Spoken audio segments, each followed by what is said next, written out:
I know I look the exact same as my last video, but I promise it is not even the same day. I just have a really bad obsession with the one-shoulder shirts right now, and I also have a lisp. I'm gonna ramble for like 2 seconds. For one, I re-dyed my hair because the green faded really fucking fast. And I think that's my fault because when I originally did it, I did not leave it on for very long at all because I didn't think I would like it. And so I only left it on for a couple of minutes, and then I was like, well, if I take it out now, maybe it'll be easier to remove. And then I ended up really liking it. So I redid it yesterday, and now it's like more of a teal color, which is what it's supposed to be. It's supposed to be like turquoise, and I am in love. But that's besides the point. I bought these things on Amazon, and I posted a tweet last night. I bought these things that I saw on TikTok, and they're like these little molding beads that you can mold to your teeth, and so you can like fix a tooth if you don't like it, or you can like make little like impressions of your teeth. And so I made like a little mold of my tooth to move it forward a little bit, or at least like to make it look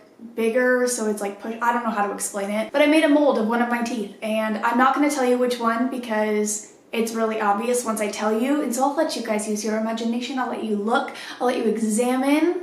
I don't want to smile because then you'll really be able to see it. It's pretty obvious, I won't lie. It doesn't look that good. I'm not good at doing it. I still have to practice a little bit with the beads. And a lot of people were asking me on Twitter for the link, so I'll put the link down below if you guys are like interested. They're like $8. So I kind of have a lisp because I'm not used to having something in my mouth and I can feel it, so yeah. But that's it for the rambling. I haven't done a storytime video in a very long time. Like a storytime, my own story. And this is a story that I have been really afraid to tell on my channel because I wasn't sure if this was something that I ever even told you guys. I know I talked about it a couple videos ago, but I don't think I ever mentioned before that I went to a psychiatric hospital when I was 17, or I think I was 16, almost 17, but that's something that I don't tell people because it was literally like the worst 24 hours of my life. And I'm gonna tell you guys this story for like 2 reasons. The first reason being the story is really fucking funny now. When I tell you the story, it's gonna be funny and I'm probably gonna laugh, but in the moment, this was like absolutely traumatizing for me. But I've definitely gotten to a place where it doesn't affect me anymore. Like I don't think about it in a negative way. I usually laugh at the story, or when I tell people, it's like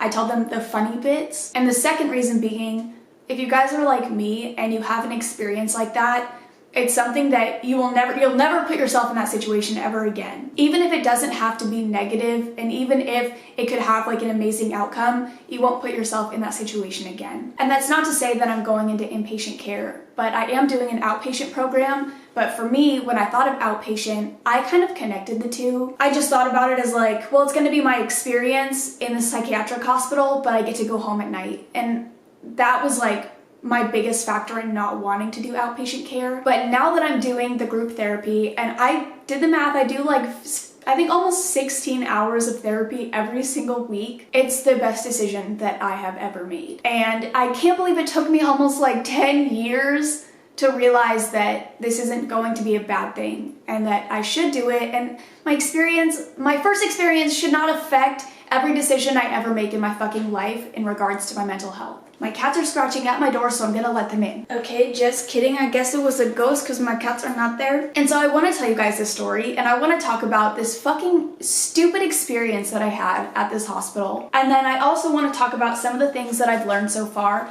I've only been in the outpatient program for about 2 weeks, so I still have, I can't remember, it's like 6 to 8 weeks long. And so I still have a while ahead of me. And so I'll have a lot more that I can share with you guys because I'm sure that I will learn a lot more. But I've already learned a lot, and I figured if I could share anything with you guys, then why wouldn't I do that? Oh, look, I drew a pig. This was an exercise we did one morning. We had to draw something. It came with like a shape already and you had to finish the drawing, and I made a pig. And I was like, if she's gonna take this and be like, this is how you're feeling today, then I don't know what the fuck.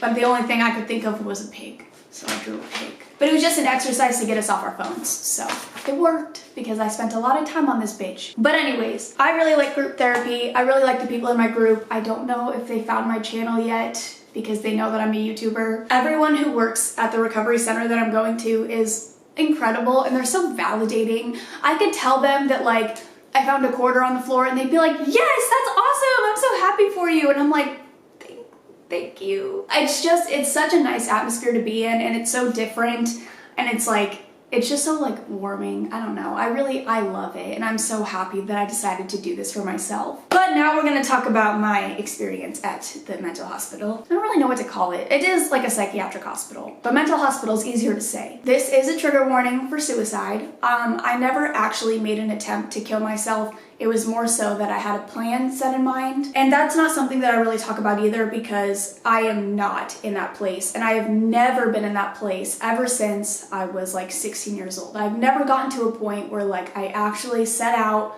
a plan and I had an idea in mind and I was possibly going to go through with it. Like I've never been in that place and I don't want you guys to worry that I'll ever get to that place again because I don't see myself ever being there. When I think about it, I don't even recognize the person that I was. Honestly, it all feels like made up because it doesn't feel real because I am so far from that at this point. And so it's crazy to think about it, but I was at that point and I wasn't very good at asking for help, but I did. I texted my sister and she was actually living in Tucson at the time. I feel like I may have told this story before, or I think I may have told it, but not with as much detail. I don't quite remember, but I definitely don't think I've ever told the story of like the psychiatric hospital because that was a ride. And I think I would remember telling you guys about everything. It's like, it was awful. So anyways, my sister lived in Tucson, which was about 2 hours away. And this was when I was living at my dad's house full time, but my siblings would still go back and forth between my mom and my dad. And so whenever they were at my mom's, my dad would usually sleep over at his girlfriend's house, who is now my stepmom.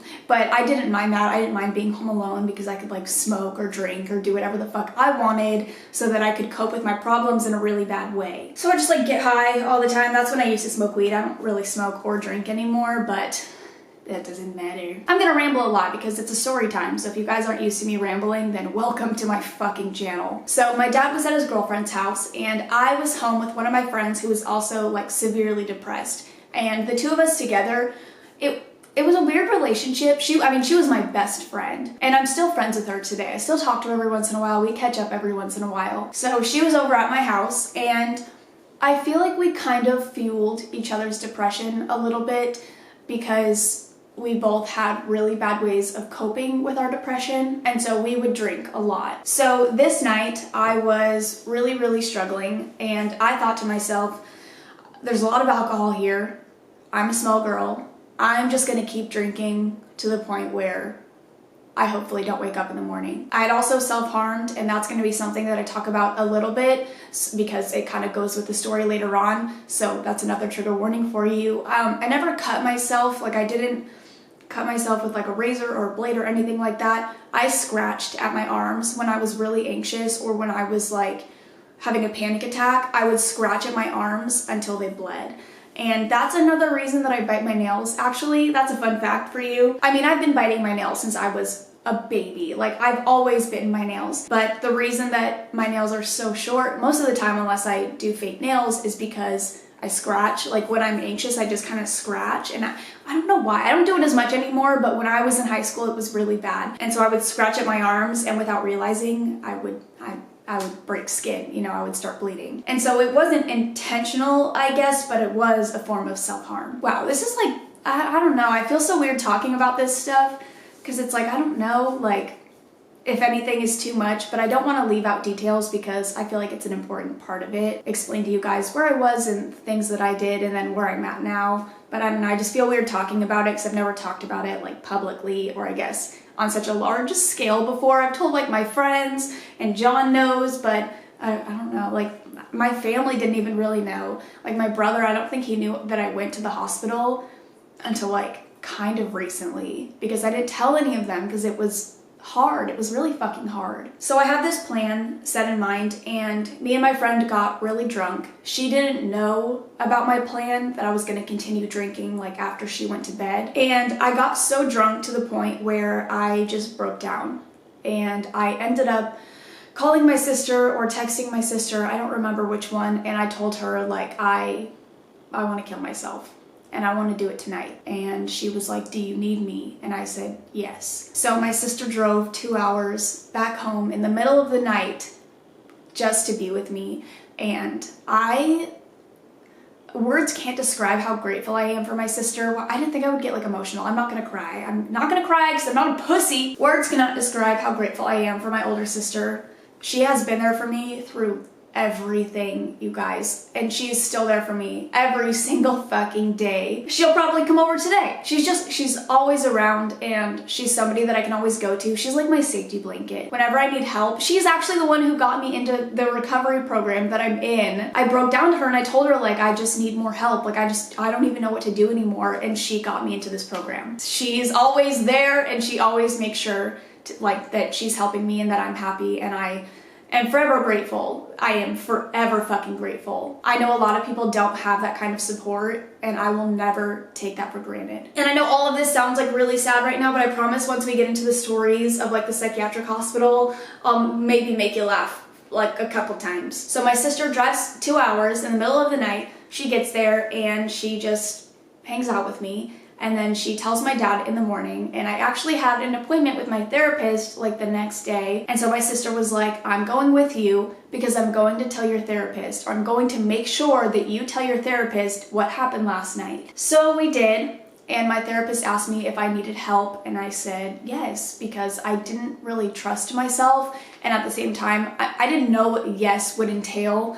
Like, I knew that I needed help, and I think it would be like crazy if I said no, I didn't need help, because the night before I was having these really intrusive thoughts. But I did not think that it would send me to the hospital, which I think I needed it. I 100% needed it. It completely changed my perspective on my own life and my depression. It was a life-changing experience in the worst and best way possible. So she calls in my dad, and we get it set up, and I go to the hospital that day. My dad takes me home. I pack a bag. I don't even know what the fuck to bring. I was like, I don't know how to like entertain myself when I'm at the hospital. And I'm picturing like a hospital, like a regular hospital. Like, I'm just gonna be in a bed and I'm gonna be a patient. There's gonna be a TV and it's gonna be fine. I can go to the cafeteria if I'm hungry. No, fuck no. So I bring a book, which I find out later that I'm not even allowed to read because it's inappropriate. And I'm like, okay, like what the I'm 16, like let me read this book. It had like swear words in it. But I think it was a book about drugs. And so they were like, I don't know about that one. But I'm like, what else? I didn't bring anything else. I had my sweatpants on that they cut the strings out of. And if any of you have ever been to a hospital, you know you cannot have strings. No strings allowed. I wore these like slipper boots that had these puffballs on them, and the puffballs were attached to strings that were like this long, and they made me cut them off. And I'm like, what am I gonna do with that? What am I gonna do with a string that's this long? I can't do shit with that. But they cut off everything. They ruined my boots, they ruined my sweatpants, and I was heartbroken. So I get there, not too late. It was probably like 5 or 6 at night, and we have our intake, and that was heartbreaking. My intake was like the worst thing in the entire world because it was me, my dad, and my sister, and it was just, I'm not gonna go into detail about that because that's like, I hate thinking about that moment. But I get sent into this place, and I had no idea what to expect. No fucking idea. And I would like to say now, I was there for 24 hours. I was only there for 24 hours. I was supposed to be there for 7 to 10 days, and I was there for 24 hours. Let that sink in. All of this is going to happen within 24 hours. Originally, when I was going there, they told me I would only be there for a day because I would see the psychiatrist, she would talk to me, she would diagnose me with whatever mental disorders that I have, because at this point, I didn't know I was depressed. I didn't know I had anxiety. I didn't know that, I didn't really understand what was wrong with me. I figured that I had depression, but I had never been diagnosed with it. So this is where I got diagnosed with severe depression. But they told me, like, you'll see the psychiatrist and then you'll go home tomorrow. Like, this is just the easiest way for you to get in to see her, or else I might have to wait months to see a psychiatrist. Which, thinking about that now, doesn't make any sense, because I feel like I could easily see a psychiatrist if I, like, really needed to. Even my primary care doctor is able to prescribe me medication for my depression. And so it's just, like, weird now that I think about it. But maybe things were different back then. So in my brain, I'm only gonna be here one night. I'm gonna leave tomorrow. I'll be fine. And then this is the first thing that comes to my mind. This is the first thing that I remember happening, other than like meeting my roommate and stuff like that, but I'll talk about my roommate in a second. These stories are not going to be in chronological order. They don't really have much to do with each other. So I don't really think it matters anyways. I'm taking this stupid tooth out, dude. I can't talk with it in. I feel like I keep like lisping. That's so much better. The first thing I remember is going to see this doctor, and he wasn't a psychiatrist, I don't believe. I don't really know why I was going to see him. Oh wait, actually before I get into that story, let me describe like the layout of this place. So you walk in and there's like a little room where you can like see your parents. They have visiting hours every single day. And then you go through these doors and there's like the lounge area. It's also like where you would sit down and eat. There's a TV in there and there's a bunch of seating, this and that, and there's like this huge whiteboard that they write shit on every single day. And then there's a hallway, and that's where all of the rooms are. And they're like fucking jail cells. Like, I'm not being dramatic with that. They are literally jail cells. They're these huge metal doors that they lock. You're locked in your room at night, which I understand, like it makes complete sense, but like, do you gotta make it look so fucking scary? The rooms were tiny and they had bathrooms. And like everyone had their own bathroom, but you had to get permission to go to the bathroom, and they had to unlock the bathrooms for you. Like, they weren't just unlocked. If you had to go to the bathroom in the middle of the night, you had to call someone to let you into the bathroom, which again, I understand, it makes sense, but it's just like such a crazy concept. And once I got into this place, I was like, I am not like I don't belong here. Like, this is not what I need in the slightest bit. The beds were very, very, very tiny. They were like these little cots. And the pillows, this was like my big thing because I was a spoiled brat back then. But the pillows were like these flat little pillows and you only got one. And I remember complaining about the pillows so fucking much. My roommate was like, do you want mine? Like, do you want my pillow? Actually, she was really sweet. I liked my roommate a lot. But she actually offered me her pillow one night because I was really upset. Like, one night, when I was there for one day. She offered me her pillow for a little bit because I was really upset and I was having a panic attack. And I kept complaining about the pillows during my panic attack. So she let me use her pillow. So I had two little flat pillows stacked on top of each other. It was a really small place. And all of the offices were like weirdly small. Like, they were like these little closets. And so now my first memory is going to see this doctor. He was this older man. He was like a bigger guy, not like fat, but he was really tall. I remember that. But he was like strong boned, you know, like he was a big guy. And he was old ass man. I hate him. I hate him with a passion. There are a couple people in here that we hate. We hate them and we don't understand how they got into the profession that they have, or why they chose that profession when they clearly hate children or people in general. But then there's one woman that we love with our whole heart, and we'll talk about her in a second. So I go into this like closet essentially to talk to this doctor, and I don't remember exactly how the conversation went, but then I remember at one point he says, okay, well, you'll be here 7 to 10 days minimum. And I was like, no.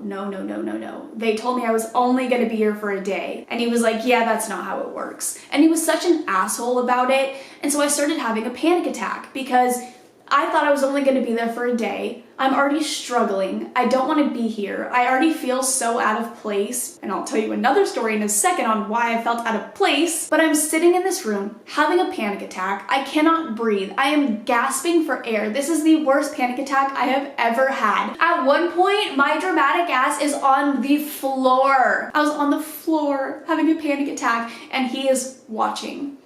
He's not doing anything. He's literally just watching me as I'm like screaming, crying, gasping for air, having a panic attack on the floor. He's just watching me. He didn't say anything. He didn't do anything. He's just watching, and I cannot calm myself down. Like, I was far gone. I was way too far gone. I could not calm myself down. And he's just watching. He's probably like, what the fuck? As I'm like screaming, like, I don't belong here. And he's probably like, yes, you do.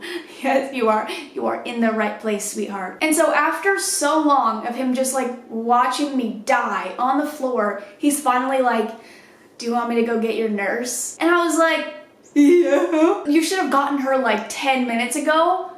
Maybe 5, like, I don't know. Or maybe like say something to me while I'm on the floor.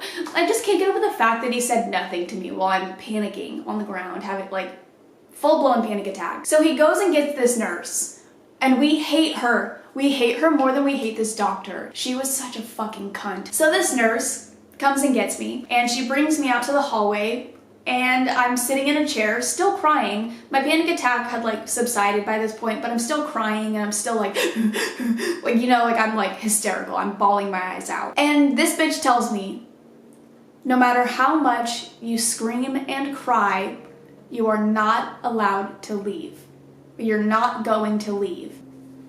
Does anyone in this place know how to comfort somebody? Like, does anyone in this place give a fuck about the patients in the slightest bit? I know that me screaming and crying is not going to get me out of there. Like, no shit. But like, can you just say something nice to me? Can you just be like, sweetie, it's gonna be okay. Like, this is gonna be good for you. Like, try to like talk up the program a little bit instead of making me hate all of you even more than I already do because I don't want to be here. Like, they didn't make it easy. They didn't make it easy to cooperate. I didn't want to cooperate because they were mean to me. They were so mean to me. I hated her. And I was like, I just want to talk to someone. I was like, I just want to talk to someone who will listen to me, because this man, this fucking old ass man, won't even have a conversation with me. When I'm having a panic attack, he won't even acknowledge it. You're just being a bitch. I just want to fucking talk to someone who will listen to what I'm saying. Like, I just want to have a conversation. I just want someone to be a little bit comforting. And I told her all of this, and she was like, yeah, well, sucks. Like, I don't know what to tell you. I'm like, fuck, dude. Like, where the fuck am I? Why am I here? I hate this place. At one point during this, I'm pretty sure this was before I saw the old man. We had a little group session. I think I got there right when the group session was starting. And so basically what they had you do is write down your goal for like the next 24 hours. And there was like other stuff on there as well, but the goal is really the only important part here. My goal, I'm gonna give you a second to guess what my goal was, because it's stupid as fuck. My goal, this is what I read out loud to these people, these other patients who have been in here like 10 times, who have like these really hard lives. This was my goal, to get out tomorrow. I said that out loud. She said, what is your goal for the next 24 hours? I said, to leave, to go home. They hated me. Oh, they hated me. And she was like, okay, well, that's not gonna happen, so let's think of a new goal. And I was like, no, that's okay. I like mine. I was not making it easy, I understand. I was not cooperating, but at the same time, like, it's their job. Like, they're gonna have patients who don't want to cooperate. That doesn't mean, like, be mean to them. I don't know. It makes no sense to me. There's this girl in the group who was there waiting for her trial because she had killed someone and she was mentally unstable and she hated me and I was terrified. I was so scared of her, and I did not want to go back to group after this, because after I said my goal, when it was her turn to talk, she said, well, like, I had a different goal, but now my goal is to not let the negative people get me down. And she looked at me and I was like I fucked up. I'm gonna get killed. I'm gonna get murdered in my sleep. Thank God she's not my roommate. Oh my God. Dude, if she was my roommate, I think I would have like broken a window and fucking ran for my life. And I'm not kidding. I'm not joking. But I was terrified of her,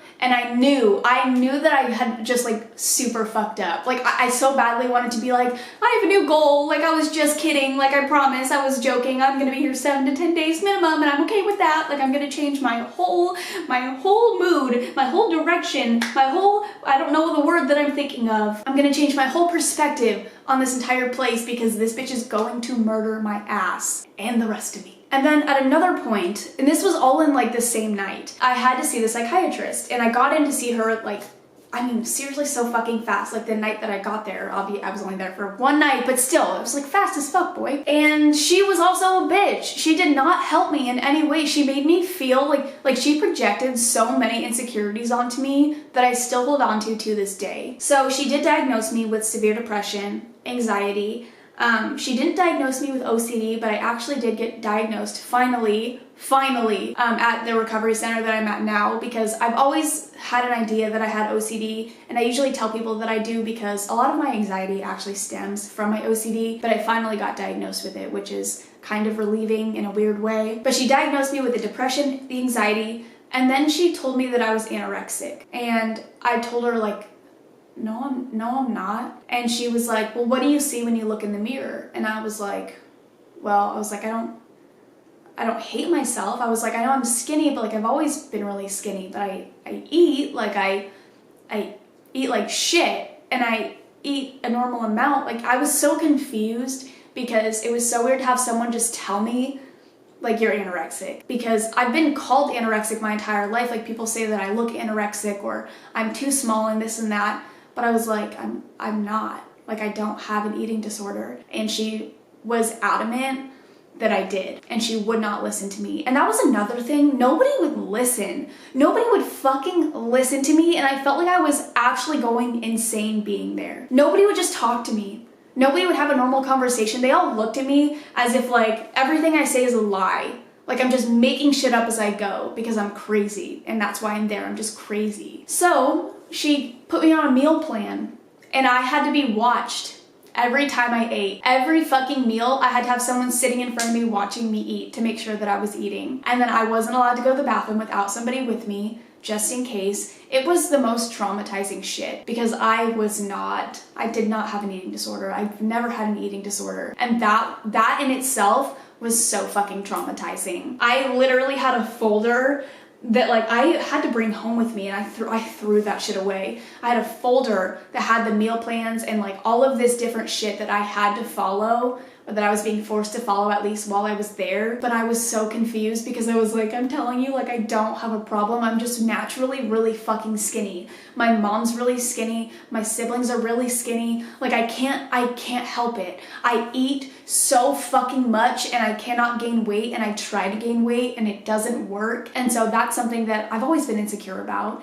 And that just like made it 10 million times worse. It was fucking awful. I don't know if I have any other like super exciting stories. I'm trying to think because I don't know if that much else happened. I honestly just I forgot about the nice lady. So I spent a lot of my 24 hours there sitting in the hallway crying on a chair, laying down on chairs crying, just switching positions and crying. There was one point where I left group because I just like couldn't control myself anymore. Like I was just crying way too hard to be in there. And so I just sat in the hallway and just cried because I wanted to go home so badly. And this beautiful fucking woman, she worked at the front desk. She comes up to me and she was like, "Are you okay, sweetie?" And I was like, no. I was like, nobody will just talk to me. I was like, no one will talk to me. Like I'm a normal person. And I was like, and I don't want to be here. I was like, I'm just anxious and I keep having panic attacks and no one cares. I had more panic attacks there than I've ever had in my entire life. Let that sink in. In 24 hours, I had more panic attacks than I've had throughout my entire 25 years of life. And I'm a very anxious person. So like, come on. Like there's clearly something wrong with y'all. If I like literally can't even talk or go into a room without having a panic attack because you guys are just such assholes to me. And so she asked me, she's like, is there anything that I can do that would help you feel even a little bit better right now? And I was like, will you call my dad? And she was like, yeah, of course. She's like, what do you want me to tell him? And I was like, can you just please make sure that he's coming tonight? Because we had visiting hours. It was like an hour every single night from like 6 to 7. I was like, please just make sure that he's coming tonight. Like I need to see my dad. And so she was like, I'm sure that he's not gonna forget. Like I'm sure that he's already on his way. She's like, but yes. She's like, I will call him and I will double check. I will make sure just for you. And I was like, God bless your soul. So she calls my dad. She comes back out and she was like, yeah. She's like, he's coming tonight. Don't worry. You get to see your dad tonight. And so I was like, at least I have something to look forward to because I'm gonna beg my dad to get me out of here. So we were sitting and we were eating dinner and it was like chicken and dumplings, but it was absolutely fucking disgusting. That was another thing. I didn't want to eat their nasty ass food. It was so gross and it just made it look worse because I was like, oh, I don't want to eat this. It's nasty. It was like these bumpy, goopy chicken and dumplings and I did not want to eat it, but I had to. I literally had to because I had someone sitting in front of me watching me eat. As we're eating, I am watching the clock like a hawk. I'm like, okay, 4 more minutes, 3 more minutes and 50 seconds, 3 more minutes and 30 seconds, like just waiting for it to be 6 o'clock so that I could see my dad. As soon as the clock hits 6, I like peek up, I stand up out of my chair, I look through this window and I see my dad and I sprint. I fucking sprint, sobbing. I'm like, Dad, get me out of here. I start literally bawling my eyes out. I'm having another panic attack, and I was like, you have to get me out of here. You have to take me out of here. I can't do this. I can't do this. I promise. I will never do anything ever again. I will be the best child in the entire world. I promise. Please just get me out of here. My dad was like, okay. First of all, you need to stop crying, because if you're acting like this, they are not gonna let you out of here. But he was like, I am going to take you home. I'm going to.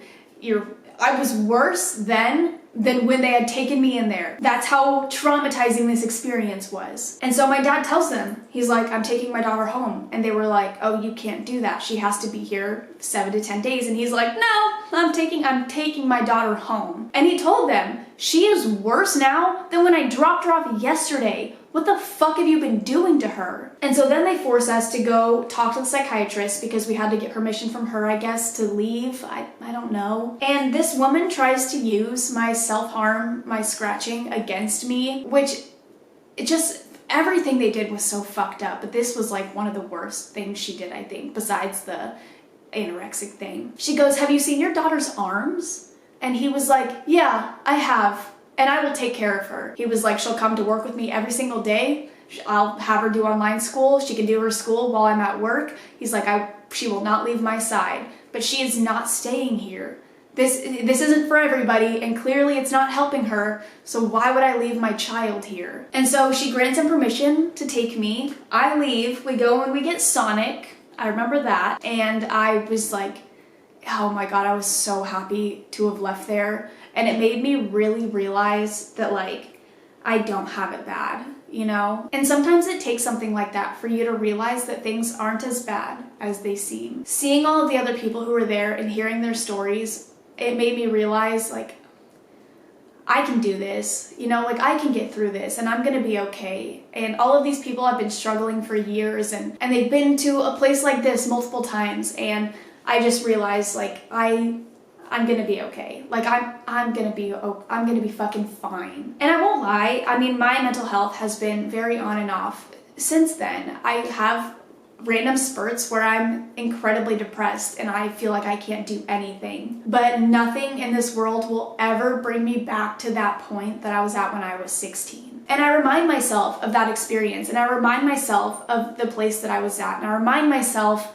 things aren't as bad as I'm allowing myself to believe, and I'm gonna be okay. I know that I'm gonna be okay because things always get better. I always get out of this. I always find a way to feel better, and I'm gonna be fine. Like, I'm going to be okay. I'm like my biggest cheerleader when I'm depressed. I remind myself, you've done this before, you're gonna have to do it again, and it's okay. But that was my experience at the psychiatric hospital. My incredibly traumatizing experience. And I'm probably forgetting a million different stories, honestly. But those were like the main ones I remember those are the ones that run through my mind whenever I think about it. And now we're gonna talk about my experience at the outpatient program, because this has changed my life for the better in every way possible. And honestly, going to the hospital when I was 16, it did change my life.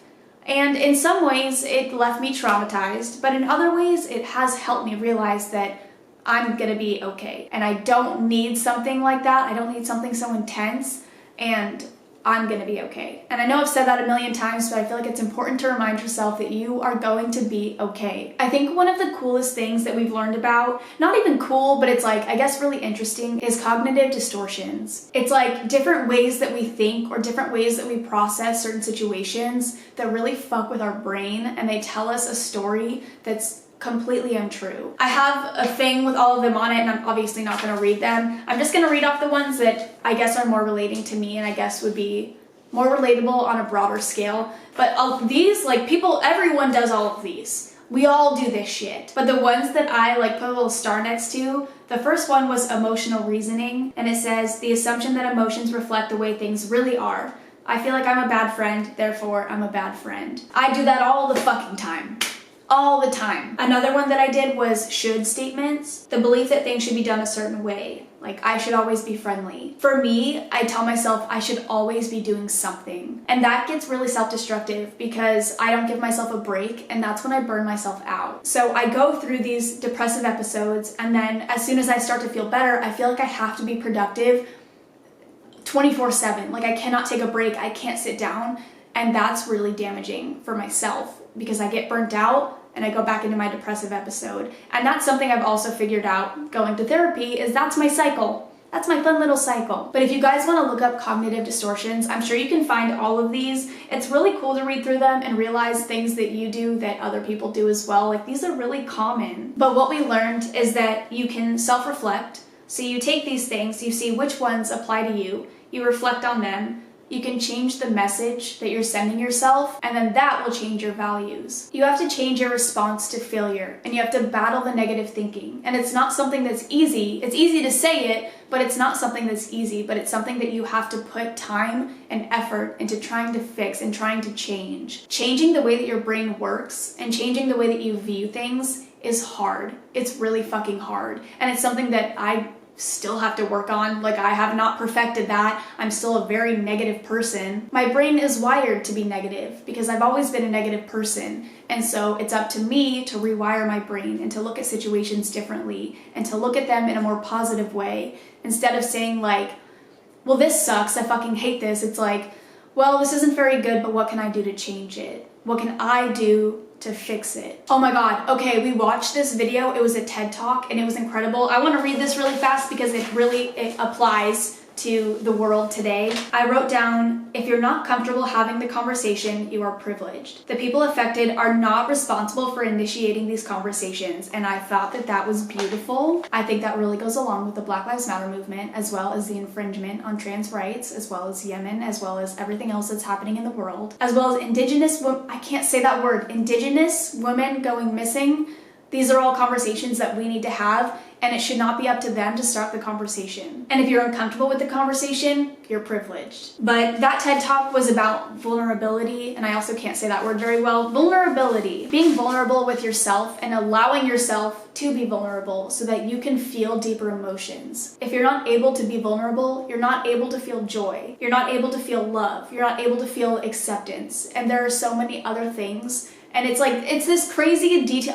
I'll try to find the TED Talk and I'll link it below if you guys want to watch it. It's kind of long, or I think it's on Netflix actually. We watched one on Netflix and it was about 1 hour and 15 minutes long. Her name is Brene Brown, but it is definitely worth the watch. I mean, it's just so eye-opening and it's so like, I don't know how to describe it. Like, I wrote down so many notes on this thing because I learned so much from watching it, and it makes you so comfortable with being yourself and being open with others, and I think it'd be really beneficial for everyone to watch. And so I'll put the information for that down below. She also talks about like the story I'm telling myself. So in certain situations, like let's say you get a response from somebody and it wasn't the response you wanted, your mind automatically thinks like, oh, they hate me, oh, they think I'm annoying. And that's the story that you're telling yourself. It's not true, or it's not necessarily true, but that's what you tell yourself in that moment because we try to rationalize when we don't get a response that we're expecting or a response that we want. And she goes into detail about that, and that's really awesome. She's also really fucking funny. Like, it's a really entertaining TED Talk. But she is an incredible woman, and I'm in love with her. And then I've been talking for a long time, so to end off this video, I want to give you guys a quote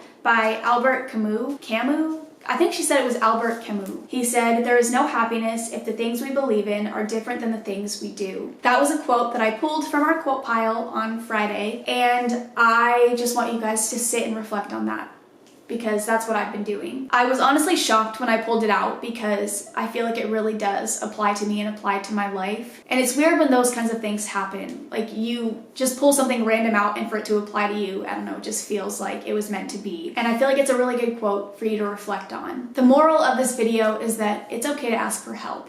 And it's okay to know that you need help, that you can't handle whatever it is by yourself. And just because you have one bad experience with this, that doesn't mean every other experience is going to be the same or even close to the fucking same. Don't let one bad experience stop you from doing something that could potentially change your life. I love you guys, and I'm so glad that I'm able to upload consistently for even 2 weeks. That's my short-term goal right now, is to upload consistently for 1 month. And I'm really proud of myself because I've made it halfway, and that's already such a big win for me. And I think that's another important thing. It's the small victories that really count. Every day, wake up and give yourself a short-term goal and a long-term goal. every day. And I guarantee you, once you hit that short-term goal, you're going to feel amazing. Even if it's doing your laundry. That's what mine was before I decided that like, oh, maybe I should involve my work somehow. I had to do laundry, or I had to go to the grocery store. It doesn't matter what they are. They're the tiny victories that really count. But I love you guys. I'm gonna shut the fuck up now. I really do love you. If you have any questions, or if I missed anything, or if you want to know more about anything, just comment down below. I'll try to reply to comments as I go. But I love you guys. I will see you in the next one. Bye!